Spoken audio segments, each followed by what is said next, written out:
And here we go. Let's see. Hello and welcome to Extra Connections here with James Lott Jr. here on JLJ Media, my online network. Yes, I'm the JLJ of JLJ Media. I never get tired of saying that. So make sure you follow us on our page, Extra Connections. Follow us on JLJ Media, and follow me. We're all James Lott Jr.'s are sold at James Lott Jr. Always. So my mother had a saying: "A closed mouth does not get fed." I also have a saying that you never know who's watching your stuff.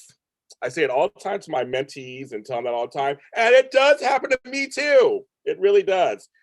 So a person who I've admired acting for years, especially on The Guiding Light, I watched her on my friend Alan Locker's podcast, a group of other talented actors I love. And then one day I did a show with a mutual friend of ours, and she commented. So I got the nerve to ask her, I almost said ask her out, to ask her out on here, ask her out, but she actually responded. And sometimes you have to take that as a point of taking a chance. You just never know out there if you don't take the chance. I mean, the worst you could have said is no, or I don't do interviews or whatever. But she said yes. Now she, of course, does voiceover work. She's a dancer. She's a coach. She's a mentor. She's an Emmy winner, bitches. That's right. She's an Emmy winner, and well-deserved. I know that's the storyline she won Emmys for. Twice nominated Emmy winner, but she won once. Pennies from Heaven, Mouse on GH. I remember that character. I totally remember that character. And much other things. I'm so happy to have Emmy winner, Melissa Hayden. Melissa, how are you?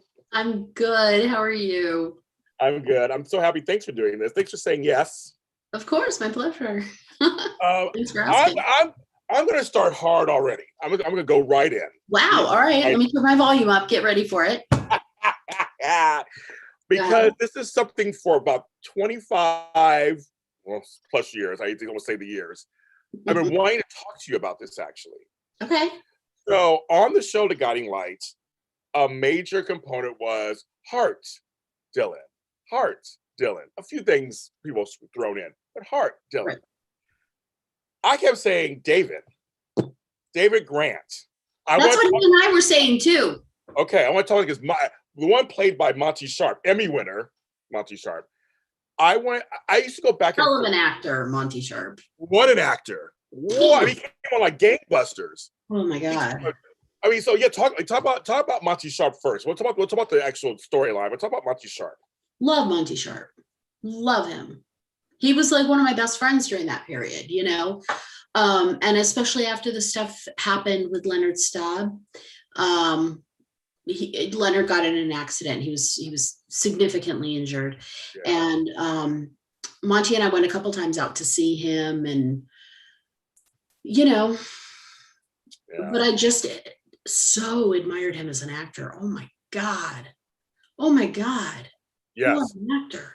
And so my thing always was, they were true for Bridget and David Grant were true friends. They were friends. And we're talking about a different time period. So it was very different. There was only one other show that did that, and it was All My Children before that. And that was it was Jenny and Jesse. No, it was Jenny and Jesse, where they were friends. They were black and white, black man, white woman. They were friends. Right. But with you guys, the character of Bridget stood by David through trial, through tribulation. He stood by you. I always wondered why they didn't put them together. I mean, was it that time period? Was it just like focus groups? I wonder what your take on that is. I don't know for certain, but I did sort of hear that it was of that time period that was a little much for the audience. Right. That's what I kind of figured from it. But I mean, you guys really were thrown together in many situations where you were really there together. That I always kind of went back and forth going, well, I like the friendship part. I kind of like that they're friends, right? And honestly, in a way, I think that deep friendship that they had,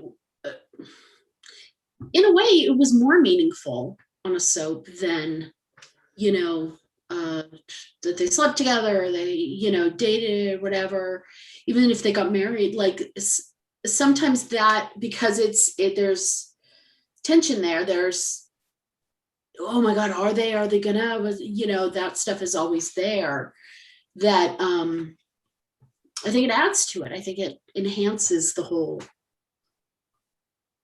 And it's kind of true of life too,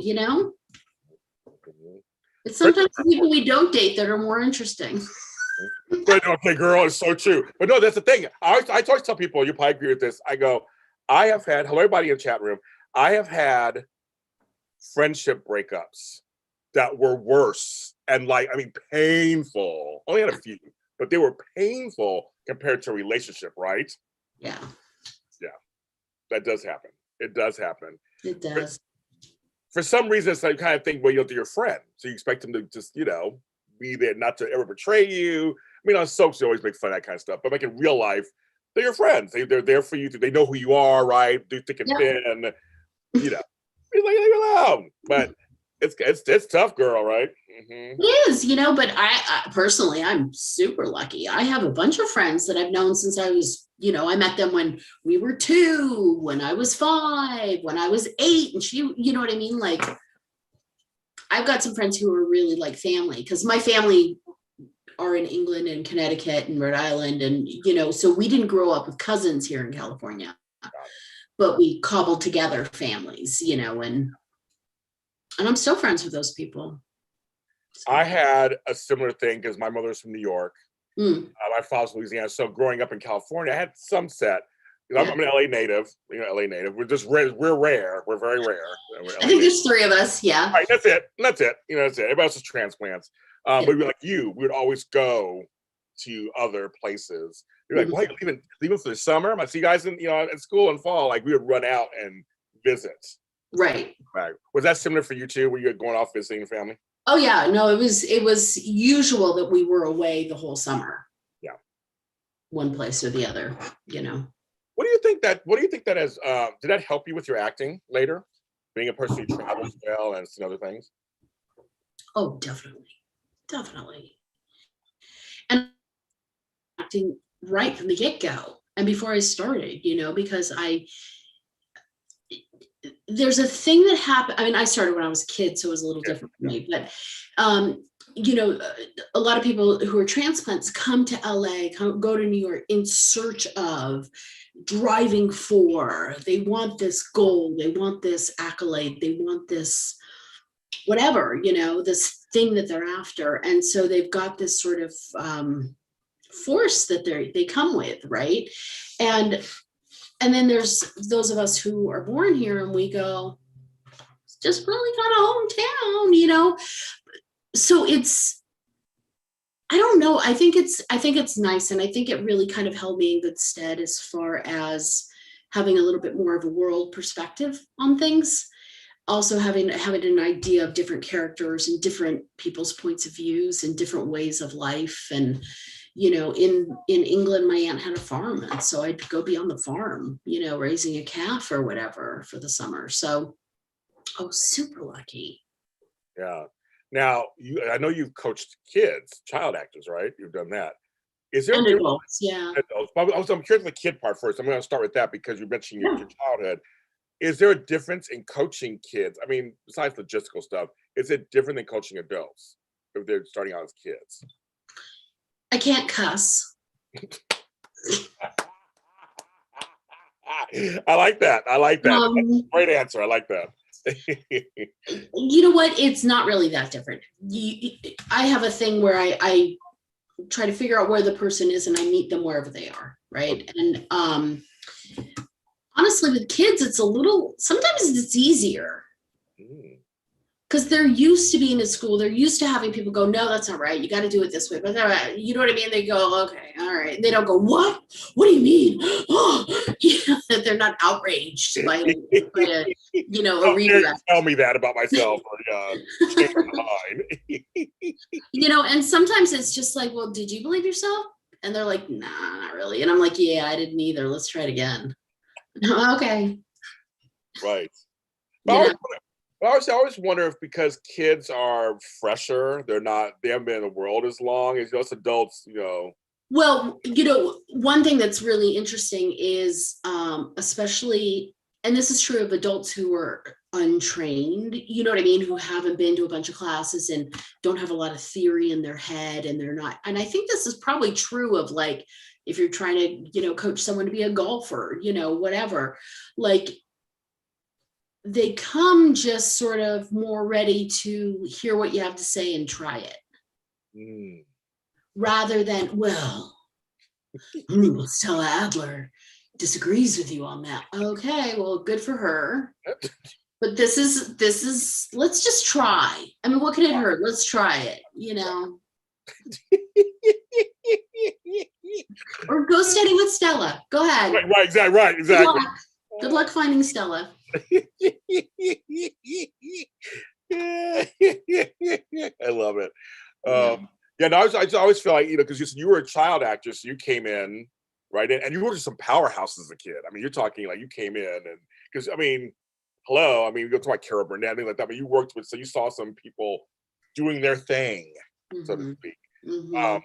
And so I'm sure that had an effect on you, didn't it, when you were watching them as you're learning your craft? Oh yeah, 100%. And you know,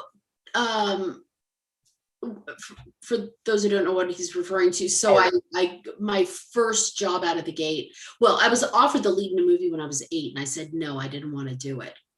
And they're like, no, we're asking you to do the movie, we're saying you can do it. And I'm like, yeah, no, thank you. You go, what? And I'm like, and he goes, Nobody does that. Nobody does that. Yeah. Oh, and he goes, well, let's see what mom has to say about that, you know, and got my mom in the room. My mom goes, and he told my mom, well, we'd like for you to be in the movie. My mom goes, well, what did she say? And he said, well, she said, no, thank you. My mom goes, oh, that's okay. Let's go home. Go on, Mom. That's right. Supporting her daughter. It's fine. And he goes, can I ask why? And I said, I don't want to be a snot. I know kids who do movies. I don't want to be a snot like them. But then, you know, so I didn't go to being in a movie with this idea of like, I want to be so bad. My first audition after that was for this movie called Pennies for Heaven. And they needed 30 kids who could tap dance. And I was trained as a tap dancer, and tap dancing at that point was my favorite thing. And the guy who was the choreographer was my tap teacher. So he knew I was trained. So he knew I was trained. And I was actually a little too tall. But he's like, well, just come on the audition. I can't guarantee you're going to get in, but we'll see. And I was lucky and I got in. So, and then a friend from that, we worked for a month with Bernadette Peters on that. And then a friend from that was like, hey, Melissa, there's an audition for this movie, Annie. They're making a movie out of it. And you should come. And I was like, nah, that's okay. I don't want to. And they're like, well, but it's like a free dance class. And I went, oh yeah, okay, I'll go. And you get to see your friends from, oh yeah, that I want. Yeah, that's good. I love, see, again, that's a childlike almost innocence of just like, oh, okay, that sounds fun. As an adult, you think all kinds of things. But a child, like, oh, sure, I go off and just get dance class, okay. Yeah, but it also goes back to that, like, I was born and raised here. I didn't come here for this. This isn't, I'm just living my life, and then this stuff happens sometimes, you know. I tried to explain to people that I saw celebrities all the time growing up here. We knew some of them. My parents were friends with some of them. Like it's an LA thing. It's just you just don't, whether you live in the Valley or LA or Beverly or wherever. It's like it's not like, you know, you run into the places, the grocery store, you're here, it's like, for me, it's not this big giant. I know how to act around them. So now I'm in the business. Yeah. I know how to act around them anyway, just because I did. You know, the best way I heard it explained was that it's a factory town. Yeah. This is a factory town. And like any other factory town, you know someone who works at the factory. Oh, yeah. Okay. And the people who know the people who work at the factory know other people who work at the factory. Like everyone's all sort of connected somehow, even if it's just through, you have the same gardener, you know. Yeah, I agree with that. I agree with that. I wonder why, because first of all, you're hilarious, but and there were little pieces of that shown in Guiding Light. I wonder why you didn't go straight off to like just like super comedies. I can totally see you in a comedy. You know, I've heard that my entire life. Yeah, I totally see it. My entire life. And honestly, I probably should have. That probably should have been that or into some sci-fi or whatever. Like there should have been some sort of trajectory. There was a strategic mistake that was made in my career. And it was that the contracts for Guiding Light they signed you up for 3 years. At that time, they would sign you up for 3 years. And so I had signed up, and they have 6-month outs. So they can fire you at 6-month intervals or whenever they feel like it, and they just have to pay you up to the 6-month interval. But so I, coming up on my 3 months, I had just been, my 3 years, I had been nominated I didn't get nominated my first year because I was brand new on the show. I was nominated my second year, and then I was nominated my third year. And that's when, and that happened in I want to say May. And then my deadline on my contract was June. And I was having a great time. My scripts were, I want to talk about that. Let's talk about that. Some incredible writers. Oh, I know. Oh my. Oh, I know. The writing on that show at that time. Complexity. The way it was umbrella stories that affected. And it was humans. There were human beings. It was insane how good it was. I mean, that group, Nancy Williams-Watt and Stephen Demarest and Nancy Curley and Courtney Simon and Patrick Mulcahy and I'm sorry because I know that I'm forgetting some of the names. That team. I agree. 92 to 94, 93, it was must see. No, seriously, it was. I said you became one of my favorites because it was must see. What's going to happen next with any character, with any of them. You know how some shows are a few are hot, few are soft. This storyline's good. This one's okay. No, every storyline was hitting. Every actor was hitting. I mean, we're talking, from Maeve Kincaid to, Ellen Parker to you, Derek. I mean, it's just everybody was hitting. Well, and that was also our casting person. I mean, she's a genius. Oh my God. A genius. Oh, let me just quick finish this. Oh yeah, sorry. Yes. So best time of my life, whatever contract comes up for negotiation, I went ahead and signed on for another 3 years.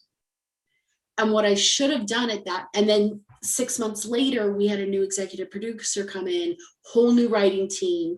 And I had been on a little bit of a story hiatus because we just wrapped my story at the end of that summer. Yeah. And so I was on a story hiatus. So they came in and I was in no man's land from then on out. My character didn't have, nobody really kind of they didn't give it the grit or the guts or anything. They didn't. And so, but honestly, that was my fault for not having my team.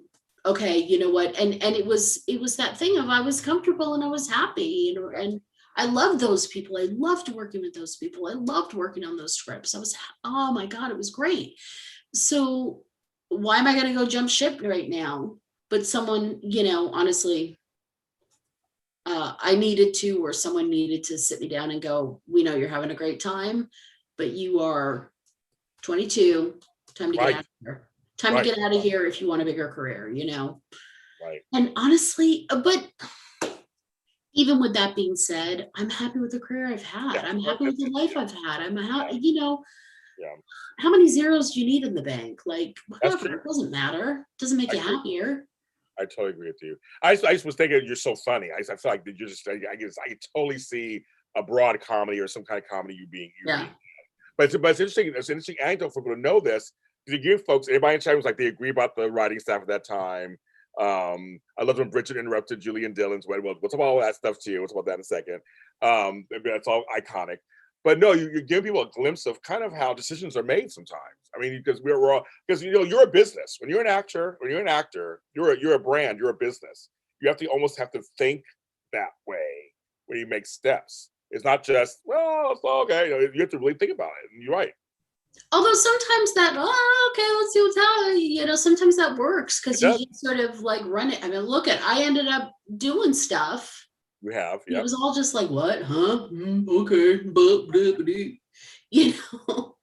I had a great team, but that think of like, there was no way I could have known when I walked into, CBS for that audition, that initial audition with Betty Ray, that I would have walked in and that I would have been the mirror image of Lisa, who had played my aunt.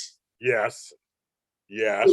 Really, Lisa Brown, another great coach and everybody. Another one that's a great coach and everything, acting coach and everything. So there was no way I could have known that, And then the other, okay, so I have to tell you the story. Please tell me.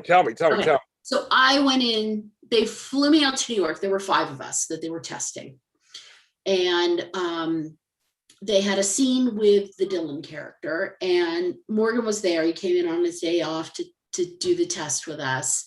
And it was a scene, it was the audition scene, whatever. And so they put you on a set and they do it like during the lunch hour, whatever. So they, why whatever, I keep saying that. But so I go and I get him to rehearse with me.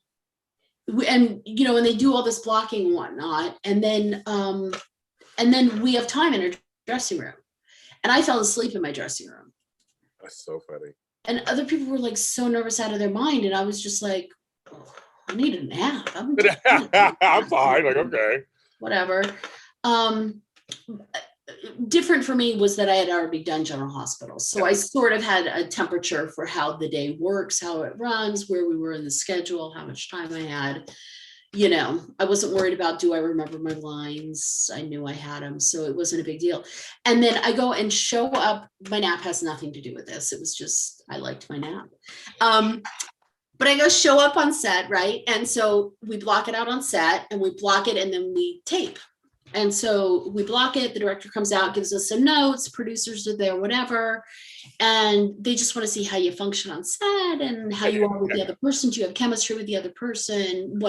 Who knows what, if you come out and scream at the crew, you're probably not going to get the job, that kind of so I do the scene, and it's the scene where I'm, oh, Dylan, come on, really? Yeah, right? And I'm doing all this mincy because the scene's over, right? And I'm doing my mincy, and I'm like, I think I'm so cute. And then I go, okay, well, see ya. Boom, I walk right into the wall. I missed the door entirely. Oh my goodness. Yeah. So I went, boom, I banged my head. And then I went, I threw my head back and I just laughed because I was like, well, you saw it, everyone saw it. I saw it. So hard. I was like, oh, well, whatever. And off I go. Oh my God, I love it. Oh my God. Yeah, I was a little sex pot walking into the wall.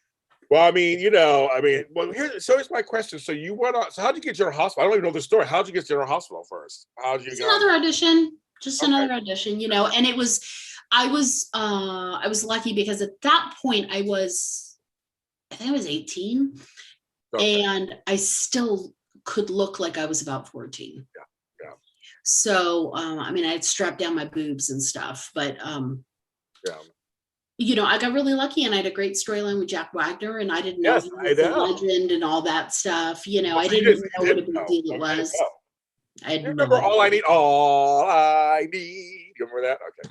Yeah, but I had also been around enough and I live in LA and I'm like, okay, I gotcha. Let's go. Let's go. Yeah. What are my lines? All right.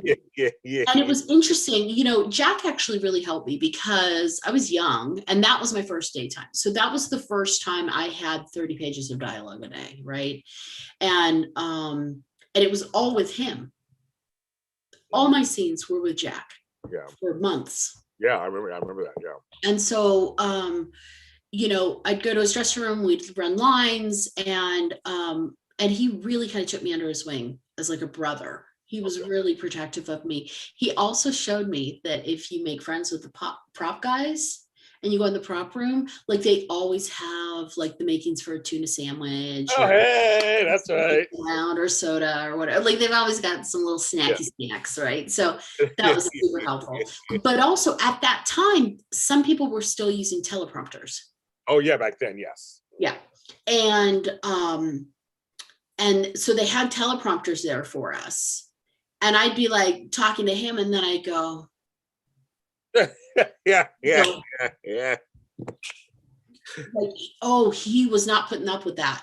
No, he was not having that. He's like, no, you memorize your lines. She does not get a teleprompter. This is annoying.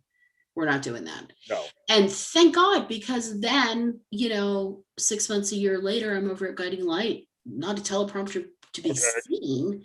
And then I've got the A storyline. And so I'm looking at, 40 to 60 pages of dialogue a day. Right. So you had to learn. God, I hadn't learned. You had to learn how to have that muscle going so you can learn those lines. Yeah. No, it got easy after a while. Yeah. I'm sure. I'm sure. Who on set flubbed their lines the most during your time? Do you remember somebody who they just always flub their lines in scenes with you? Anybody known for that or no?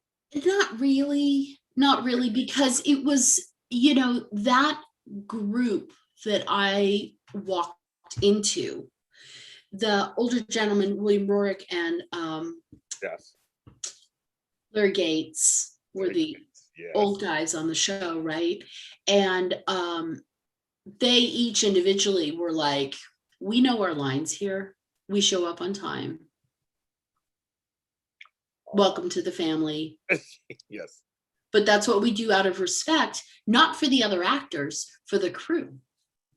Oh, yeah. So wait, because the crew are the ones that have to stand on their feet all day long. And if you don't know your lines, that crew person has to miss their train and wait another hour to get home at the end of the night. And they have to come back first thing in the morning, right. Whereas you have tomorrow off. You don't have to come in.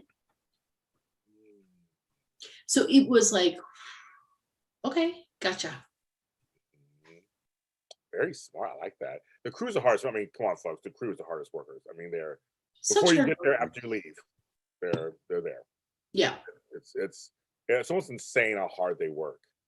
Because it is, and it's funny because during the COVID stuff, they were talking about having to quarantine crew and all that. I'm like, crew's already quarantined. What are you talking about? Like, you get up before the sun, you go, do your thing, and then after it's dark and you go home and then you're exhausted. You maybe go and you eat and you sleep and then you go and do it again, but it's such a life. I don't know. I think there's something fantastic about being in the crew. I really wanted to be a script supervisor when I was a kid. That's what I wanted to do. Okay. No, I like too. I'm fascinated with crew. There's the things I've worked on. I'm fascinated with them. And I always talk to them. See how you doing, know their names. It really does. It's good. It's good. I have to ask you. Uh-oh. That's not a good way to start something. I have to ask you, girl. That's a good one. So you worked with Gene Carroll.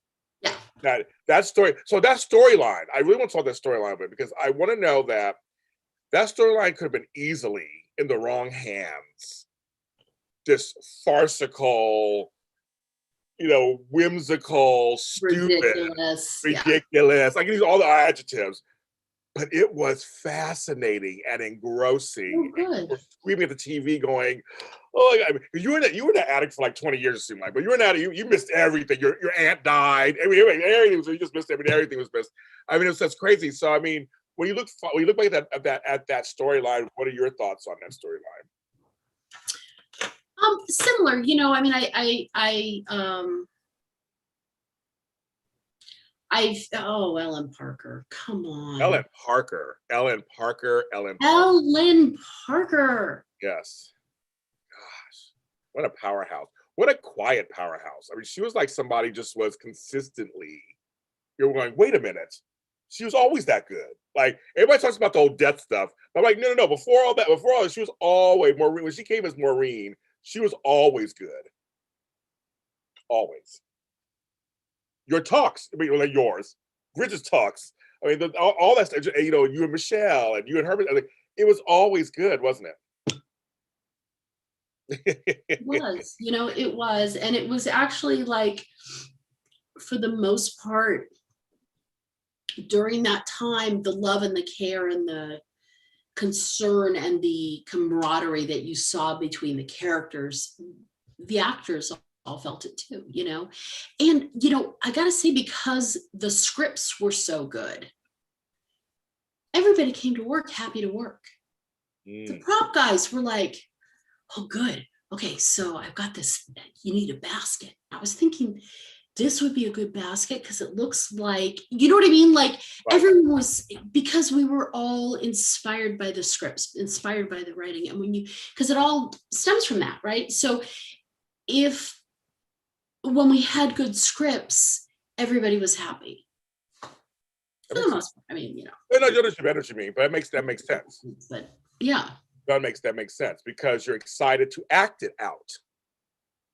It ain't on a page. And you're not just doing it like you were saying about the storyline with Nadine and whatever. You're not just doing it because it's something stupid and to take up 20 minutes of people's lives and to be ridiculous and to, you know, that's not the point. We're not trying to be the comedy, you know, relief, whatever. Right. It was the desperation of this teenage girl. You know, it was the desperation of this woman who's married and wants a child so badly, and wants her husband to love her and see her as a viable woman. You know, so we were actually meeting some pretty heavy issues. You know, there was one letter I got that really kind of changed. No, I'm not going to say that because that's not true. I got a letter that touched me and still touches me to this day. And it was from somebody, a young, I don't remember how old, a young woman, saying that she loved the storyline with Bridget and Bridget giving up her baby for adoption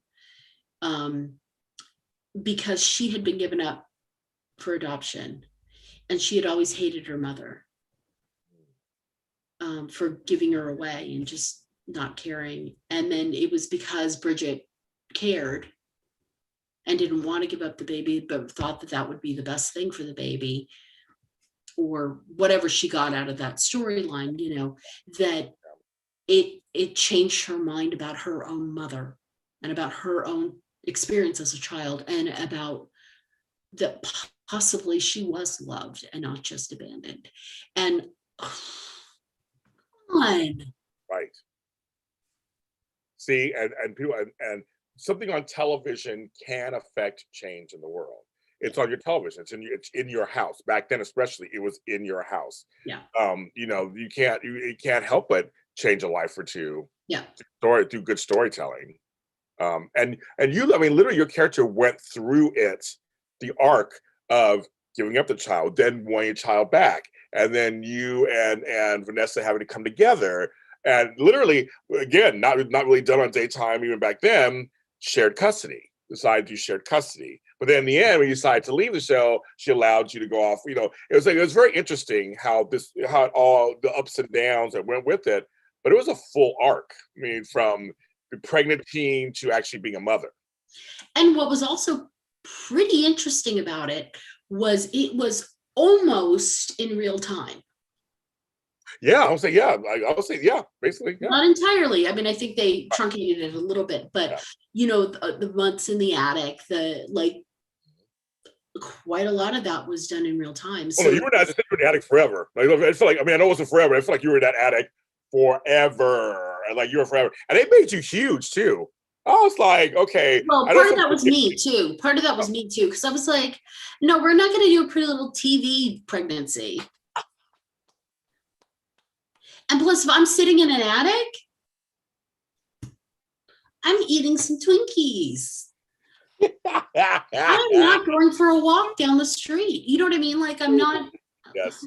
let's pack it in there. Let's, And it goes back to David. Have you give birth to your baby? Mm-hmm. David was there. Oh my God, I was so freaked out that day. I took like 4 gas X. I was so afraid I would fart during that. That's hilarious.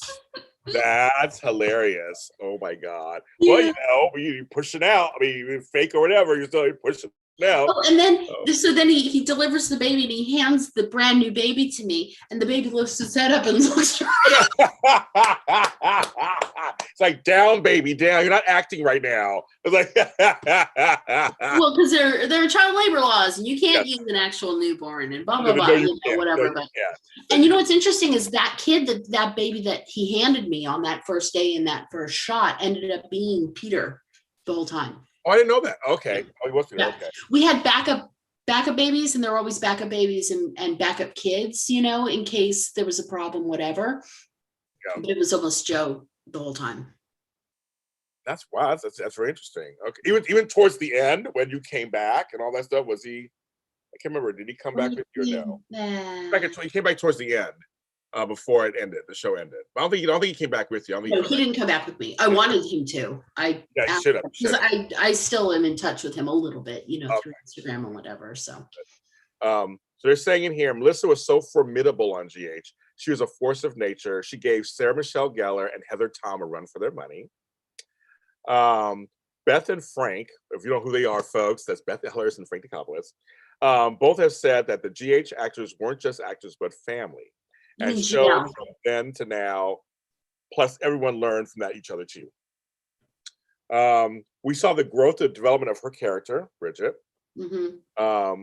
Then Bridget being responsible for another great GH storyline, the Springfield blackout. I remember that cover of Soap Opera Weekly, and it's all dark, and everybody's the cover, and the lights. I remember that whole thing. So talk about that. I will. Well, first of all, you kept saying GH. It was GL. Oh, GL. Sorry, GL. Sorry, I'm gonna say GL. I don't want you getting yelled at. No, GL. Sorry, I'm reading. That was another. That was my first indication of how incredible the writing was on that show, and I didn't realize what an event that was and how huge that was.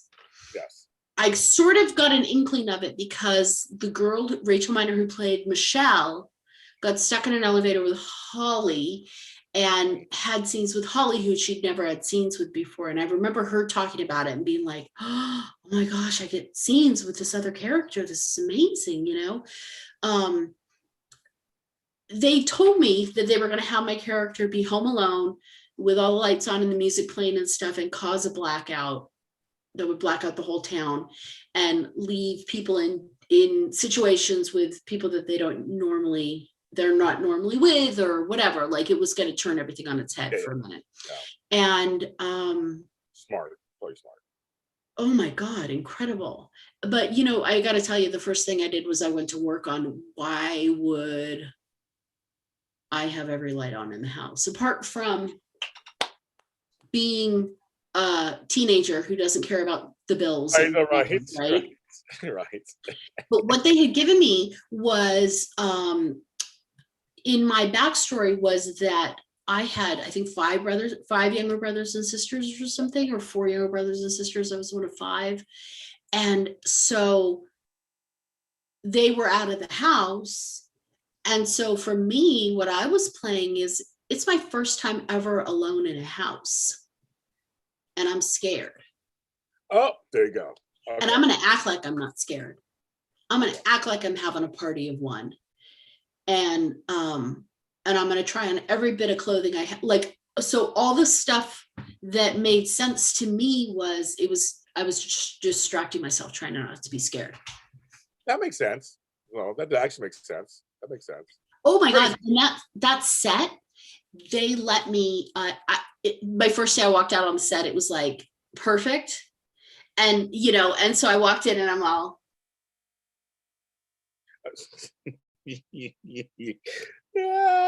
Thanks, Maureen. Right? That's hilarious. And I immediately went to the producers and the prop people and stuff. And I was like, okay, now Bridget can destroy the room, right? because she's a teenager. Oh, like, I love it. And so I basically had wardrobe bring up every piece of clothing from my closet. Oh, And okay. I threw it all over the room. That makes sense. Because I've been trying it on and couldn't decide on my outfit. Right. You know, as you do.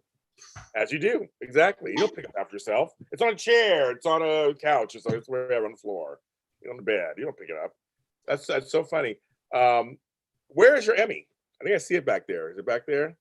I see your soap opera award. There it is. So all your awards.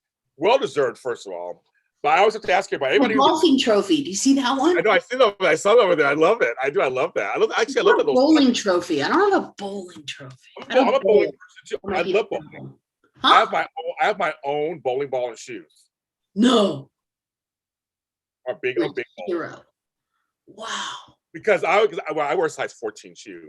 That's a story. Bragging. You know, it just means I need big socks. No. But the thing is, so for me, I have a thing about feet. So I was like, I'll get my own shoes. I'll have them with me. But I like my ball because it's a certain weight, and so and I have the holes for my big hands. I have this, so that's why I got my own. Right. Gift to me for my birthday. But I love bowling, and I just, oh my god, I used to be in a league, and I would love to like have a bowling trophy too. I don't have one of those. I have other things. I don't have that. But so when you were nominated the first time, how did that feel? Because you just were new on the show, you were new in. It was new. It was incredible. It was like, wow, oh, that's cool. And unfortunately, I had booked a vacation, so the nominations come out, and then you have about 2 weeks to submit your 2 best shows. Oh, right. And I had a vacation booked in that time.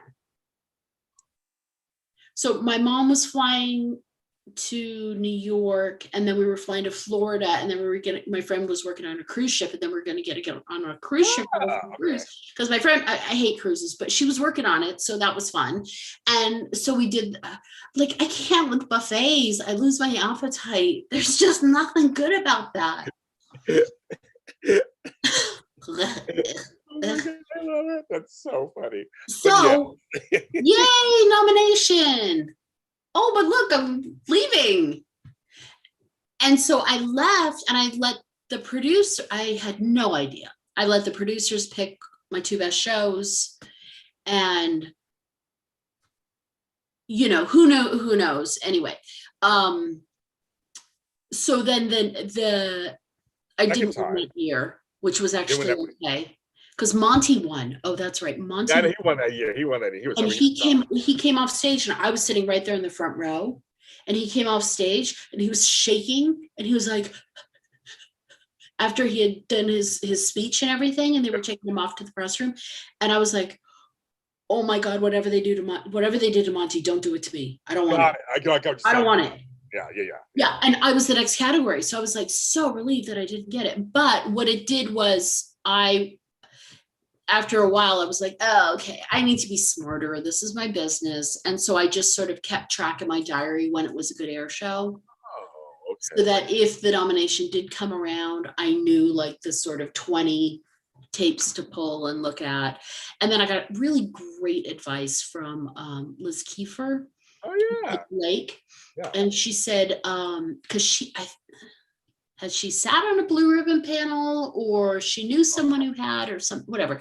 But people who sit on the blue ribbon panels for daytime, they watch regular nighttime shows. They know good acting. They go to the movies. They've seen Meryl Streep. Like, they know, right?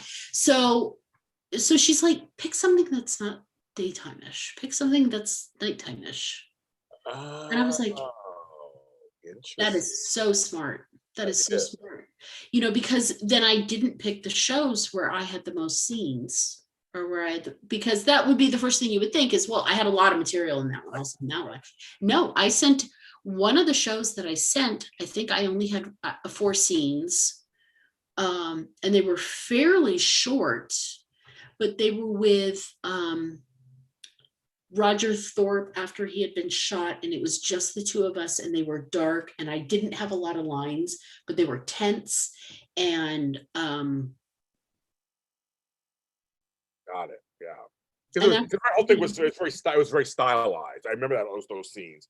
It was very stylized, so I can see you saying that it was not the regular daytime fare they probably were expecting in the panel, going, oh yeah, here she is crying again, blah blah blah. They probably like, right. Oh my God, me crying. And yeah, and you're right. And we weren't talking about storyline. We weren't like reiterating the storyline and catching everybody up on what was happening in the story. You know what I mean? And I wasn't saying, yes, but Roger, who's my boy, the one I would like to be my boyfriend, Hart's father, like I didn't have any of that kind of stuff going on. Like, it was really two desperate people, disparate, you know what I mean? Like two separate like entities put together in this situation and dealing with each other, So now it's your second time. So you've been seeing these before. You're like, I'm sitting there. Do you even possibly, I've been nominated for things, and a lot of times I think I'm not going to win. It's just, I know I'm not. Literally being nominated for something is really cool. It's very cool. You get a lot of press. It's cool, right? It's cool. Yeah. And then you're sitting there, and part of you thinks, I don't want to win because I got to say something. And then part of you thinks, well, I do want to win. It'd be nice to win because you want a little tchotchke to put on your wall. And Candace Mack, who's in the chat room, she and I were nominated against each other on something where I won. But it was that whole thing. It was like, I'm not gonna win. I'm here. I flew cross country. I'm just hanging out. I'm just having a party. But you're sitting there.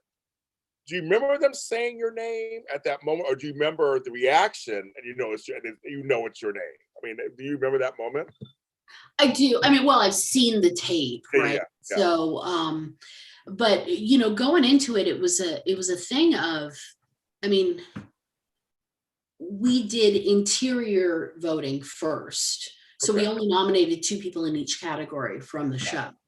So, we had, the fact that I was nominated over Nia Long was like, what?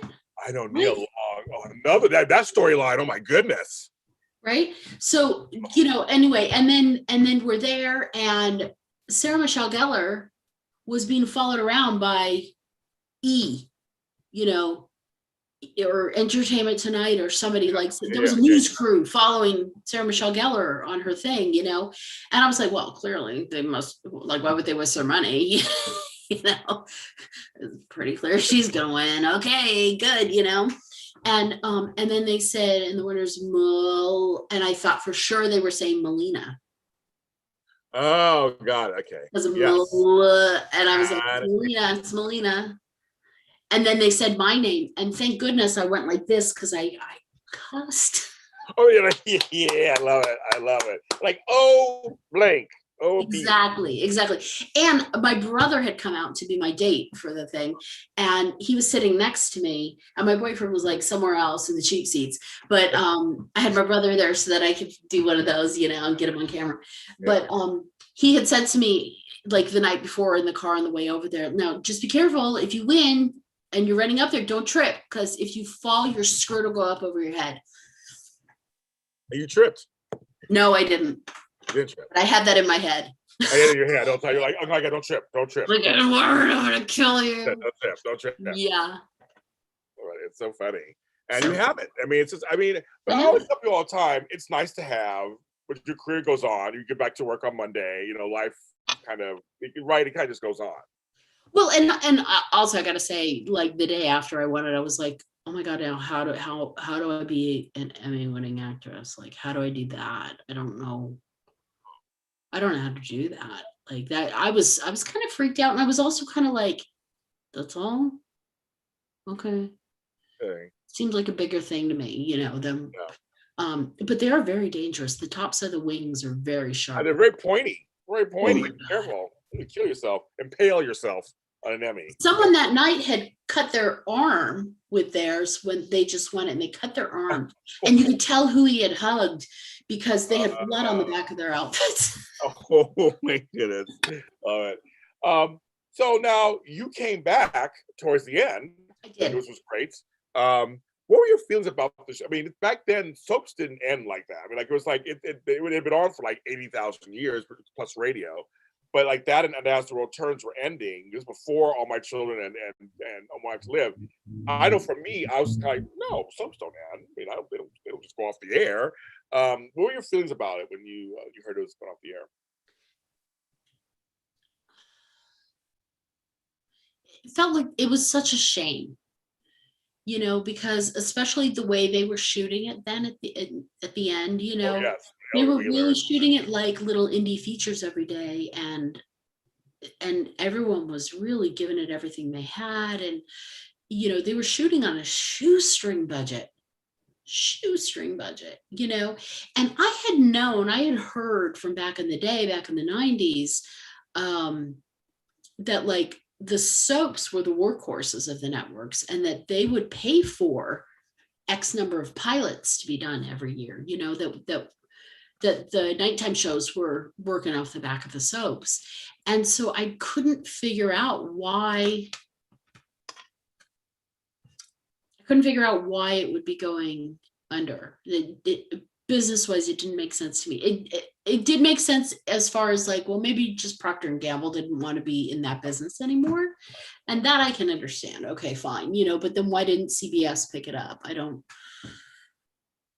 seems silly. It seems like a waste, or go to a once a week format, or you know what I mean? Like there are other ways to do it.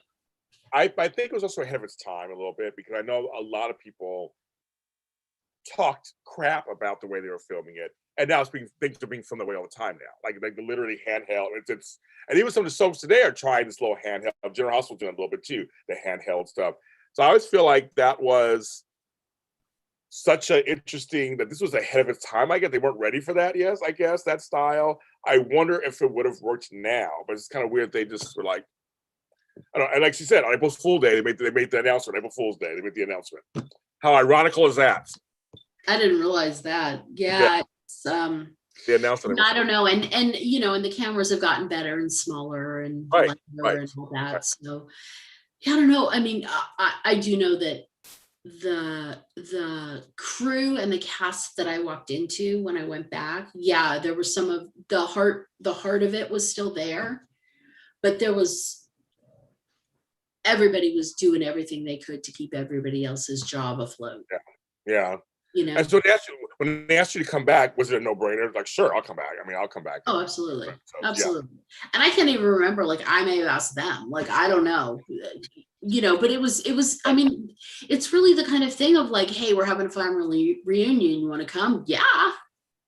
Yeah, I want to come. Of course I want to be there. Of course I want to be part of this. Of course I want to see. There are a lot of, of course I want to see these people. I never went to college. My college years were spent on Guiding Light, so, and General Hospital and doing movies and, doing nighttime shows and a series. And so it's, they're my family. They're my brothers and sisters and, I mean, a lot of Reardons on that show. There were a lot of Reardons, a lot of them. And I love that little side. I loved when your brother Matt comes on, starts dating Vanessa.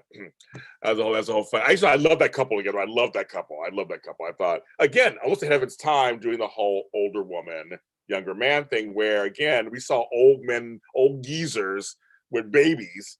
It was and just that double standard, it just bugged the crap out of me. So I was always glad. Right. And also, Kurt and I had a relationship already because we had worked on General Hospital together. Yes.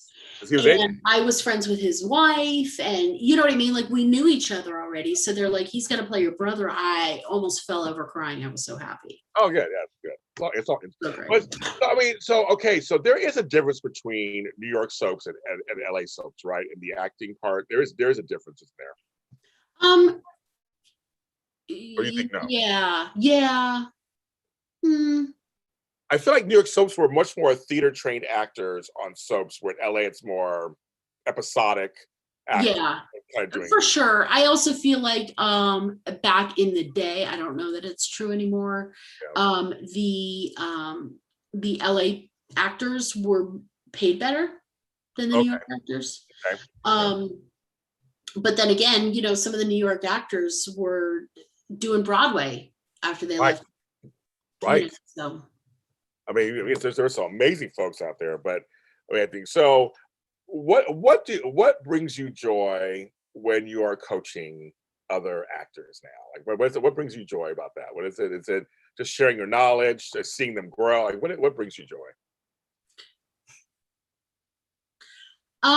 It's all that stuff. I mean, I love acting. I love getting a script and going, oh, let's figure this out. What makes that person do that? Why do they, and I've always loved, when like I said, Joe played Peter the whole time, and I was his coach on set. I wasn't paid for it. I wasn't asked to do it, but I was just like, hold on a second. Joey, you say to him, why did you leave me at the park? God. And you go, why did you leave me at the park? I'm like, yeah, but now do it like you mean it. And you go, why did you leave me at the park? And then we'd all go, okay, moving on. Why did you leave him at the park? Okay, like why did you leave him? Seriously, so I don't know. There's just, I love that. It's like, why does anybody help anybody with anything? There's such a joy to seeing someone else get what they want or achieve something they never thought they could, or, get a result that surprises them, that's beyond their expectations. It's lovely. That's just lovely. Would you do another soap today? There's 4 left. And there's 4 left. Would you want to do one of them? Would you do one of them? They offer something. You know what? I think it would be an honor to do one.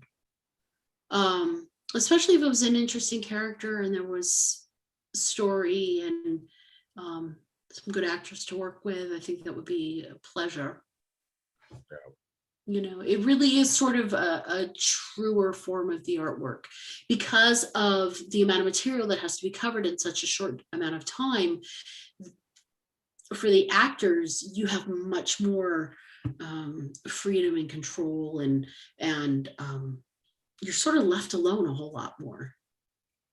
They're like, if you can say the words that are on the paper, we're happy. Right. And we'll move on. Like, we're not going to bug you about stuff. It's kind of up to you how much you're going to put in or not, or whatever. Yeah. I still want to see you in a comedy. I want to see you in a comedy. I want to see you a lead in the comedy. I want to see you in a lead in the comedy. I don't care if it's on stage, movie, TV, Netflix, whatever. I'm going to try to manifest that. I want to see you as a lead in a comedy, making me laugh the whole time. That's what I want. Okay, and let's just add that I make a lot of money doing it. I make a lot of money doing it, kids. Okay. Exactly. Now I like the zeros in the bank. I love it.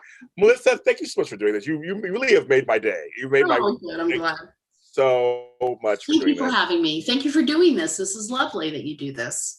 It was my pleasure. I love this industry. I love soaps. I love acting. I love actors. I love it. It's a part of me. So I love doing this. So Melissa, tell me where they can actually find you if they want to look for you. I have a website. I'm melissahayden.com. That's probably the best way. Okay, go there, folks. Or just, drive by my house. Hey! You're like, or go to that Starbucks over in the corner or something. Yeah, go over there. I might be over there on a Thursday morning. You never know. I'll probably be out walking my dogs. Exactly. So, say hi to the dogs first, of course. You always greet the dogs and then say hi to her. That's funny. And I'm James Lott Jr. You can find me. We're all James Lott Jr. sold at James Lott Jr. and also social media platforms. Make sure you share this interview with anybody else who's a Guiding Light fan. I'm going to say Hayden fan. I'm going to share it to everybody. Let them know we talked. Everyone, please be safe out there. Be careful. Thanks to everybody in the chat room who is watching. Yes, she's an amazing actress. I totally agree. Thank everybody for watching. And everybody. Thank you guys for coming. We're so glad you're here. You joined us on a Thursday. And we will see you next time.